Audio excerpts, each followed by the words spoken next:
बिस्मिल्लाहिर्रहमानिर्रहीम। अस्सलामुअलैकुम। Zama voice YouTube channel की मुअज़्ज़ज़ ख़वातीन व हज़रात, सुलेमान अलैहिस्सलाम की दावत का किस्सा।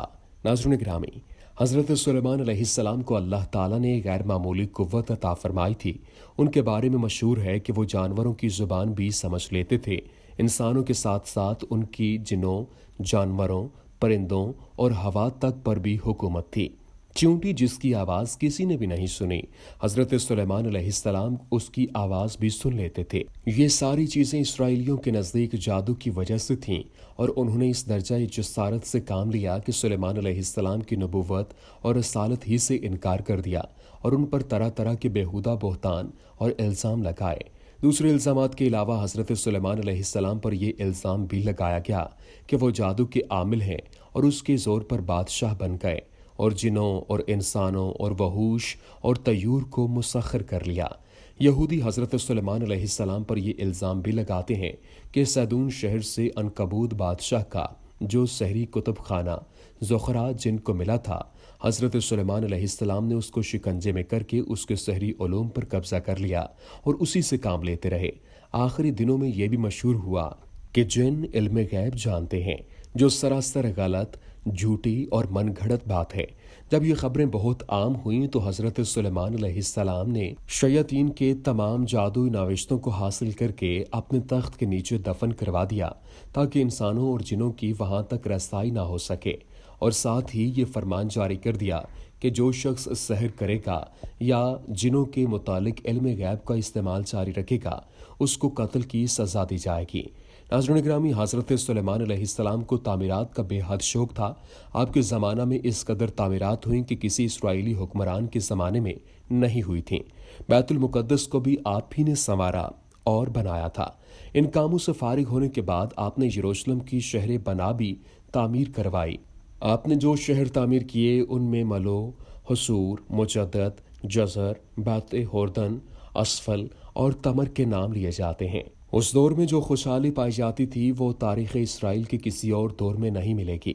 इसी दौरान तजारत को भी बहुत फ़रोग हासिल हुआ और ये तजारत बहरी और बर्री रास्तों से होती थी। आपका बहरी बेड़ा हराम के बहरी बेड़े के साथ तरसीस को जाता था और ये तरसीस उंदलस में था। 3 साल में एक बार जहाज़ वापस आता था और तरसीस से सोना, चांदी, हाथी, दांत और बंदर लाया करता था। मिस्र से घोड़ों की तजारत का सिलसिला था। ताजर मिस्र से कसीर तादाद में घोड़े लाते थे। ये मिस्री घोड़ा यरूशलेम में तकरीबन 150 मिस्काल में बिकता था। मुल्क में माल दौलत की खूब फरावानी थी। लोग आसूदा और खुशहाल थे।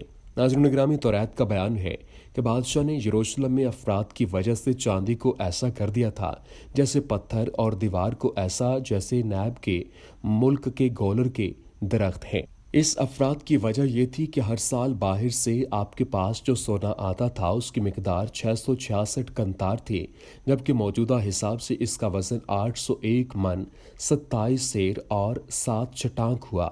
तजारत और खराज की आमदनी इसके अलावा थी। आपकी सल्तनत की वसअत ये थी कि शुमाल मशरक़ में दरियाए फ़ुरात तक, जनूब मशरक़ में यमन तक, मगरिब में फ़लस्तीनियों के मुल्क और बहर रोम तक, शुमाल में गुलैल तक और जनूब में मिस्र की हदूद तक फैली हुई थी। आपने 40 साल हुकूमत की। आप 13 साल की उम्र में बादशाह बनाए गए थे। चुनांचे तौरात में ये मुद्दत इस तरह बयान की गई है कि सारी मुद्दत सुलेमान ने यरूशलेम में सारे इसराइल पर सल्तनत 40 बरस की थी और सुलेमान अलैहिस्सलाम अपने बाप दादों के साथ सो रहा और अपने बाप दादों के शहर सहून में दफन कर दिया गया। वल्लाहु आलम। नाज़रीन गिरामी, हज़रत सुलेमान अलैहिस्सलाम की हुकूमत इंतहाई वसी थी। उन्होंने इसी दौरान में फ़िरौन की बेटी से शादी कर ली। किसी ज़माने में उनकी हुकूमत का कुछ इलाका फ़िरौन की अमलदारी में शामिल कर दिया गया था।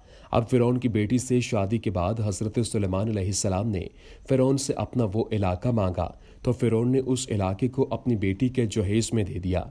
लेकिन ये इलाका मिलने के बाद हज़रत सुलेमान अलैहिस्सलाम दुनिया के सबसे बड़े हुक्मरान बन गए थे। एक दिन अचानक उनके दिल में ये ख्याल आया कि अब उन्हें अपनी वसी सल्तनत और इख्तियारात का मुजाहरा भी करना चाहिए। काफ़ी गौर व फिक्र के बाद हज़रत सुलेमान अलैहिस्सलाम ने यह फ़ैसला किया कि वो अपनी रियाया की दावत करें और इस दावत में जिन्नों और इंसानों के अलावा अल्लाह की पूरी मखलूक को दावत दी जाए। चुनांचे उन्होंने ऐलान करा दिया कि जुमला मखलूक मुकर्रर दिन हाजिर हो जाए। ان سب کا کھانا سلیمان دیں گے۔ اس دن جنہوں نے بڑی بڑی دیگیں تیار کر دیں ان دیگوں کی تعداد 2007 بیان کی گئی ہے، اور ہر دیگ ایک بہت بڑے تالاب جتنی تھی۔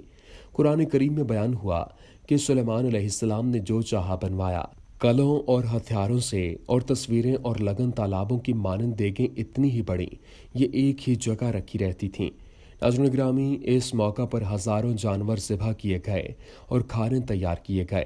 اب کھانے کے لیے مخلوق جمع ہونا شروع ہو گئی۔ حضرت سلیمان علیہ السلام نے ہوا کو حکم دیا کہ وہ ان کے تخت کو ہوا میں معلق رکھے تاکہ وہ اپنے مہمانوں کو اپنی نظر سے دیکھیں۔ آپ نے ایک مچھلی کو دریا سے نکلتے ہوئے دیکھا، وہ فضا میں بلند ہوئی اور تخت کے قریب پہنچ کر اس نے کہا کہ اے سلیمان، اللہ نے مجھ کو آپ کی دعوت میں بھیجا ہے، اور ہم کو یہ بھی معلوم ہے کہ آپ دنیا بھر کی مخلوق کو کھانا کھلا رہے ہیں۔ حضرت سلیمان علیہ السلام نے کہا، یہ ساری باتیں جو تو نے مجھ سے کہی ہیں اس کا کیا مطلب ہے؟ مچھلی نے کہا، سچی بات تو یہ ہے کہ میں آپ کا کھانا کھانے کے بعد بھی بھوکی اٹھائی گئی ہوں۔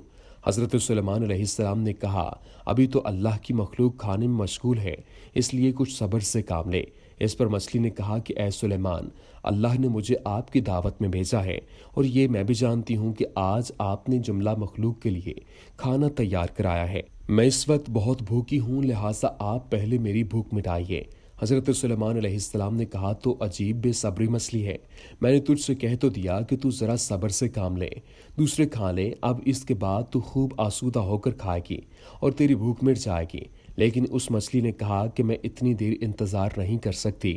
تب حضرت سلیمان علیہ السلام نے عاجز آ کر کہا، اچھا اگر تو انتظار نہیں کر سکتی تو پھر جتنا تجھے کھانا ہے کھا لے۔ یہ سنتے ہی مچھلی نے میدان میں جو کھانا تیار رکھا تھا سب ہی ایک لقمے میں کھا لیا، اور کہنے لگی، اے سلیمان، میں اب بھی بھوکی ہوں، مجھ کو اور کھانا کھلائیے۔ حضرت سلیمان علیہ السلام نے مچھلی سے کہا، تو کمال کی مچھلی ہے کہ سب کا حصہ کھا لیا اور تیرا پیٹ اب بھی خالی ہے۔ مچھلی نے بتایا، اے سلیمان علیہ السلام، اللہ مجھ کو ہر روز کھانے کے لیے 3 لقمے مہیا کرتا ہے، اور یہ آج تو نے مجھے کھلایا وہ میرے لیے صرف 1 لقمہ تھا، ابھی 2 لقموں کی کسر باقی ہے، برائے کرم وہ 2 لقمے بھی مہیا کر دیجیے۔ میں تو آج آپ کی مہمانی میں بھوکی رہ گئی، مجھے اندازہ ہے کہ میری ہی طرح تم دوسروں کو پیٹ بھر کر کھانا نہیں دے سکو گے، اور تم نے لوگوں کو ناحق بلوایا ہے، میری طرح سب ہی شاکی ہو کر واپس جائیں گے۔ ناظرین گرامی، حضرت سلیمان علیہ السلام سجدے میں گر گئے، وہ رو رہے تھے اور خدا سے عاجزانہ کہہ رہے تھے، خدایا میں نے بہت بڑا قصور کیا، اب میں اپنی نادانی اور عاجزی کا اقرار کرتا ہوں اور توبہ کرتا ہوں کہ روزی دینے والا صرف تو ہی ہے، اور سارے جہان کا تو ہی پیٹ بھر سکتا ہے۔ میں نادان اور مسکین ہوں جبکہ تو دانا اور توانا ہے۔ دعا ہے، اے رب کریم مولا، ہمارے اوپر اپنی رحمتوں کا نزول فرما اور ہمارے صغیرہ و کبیرہ گناہوں کو معاف فرما، تو بے شک بے حد مہربان اور رحم کرنے والا ہے۔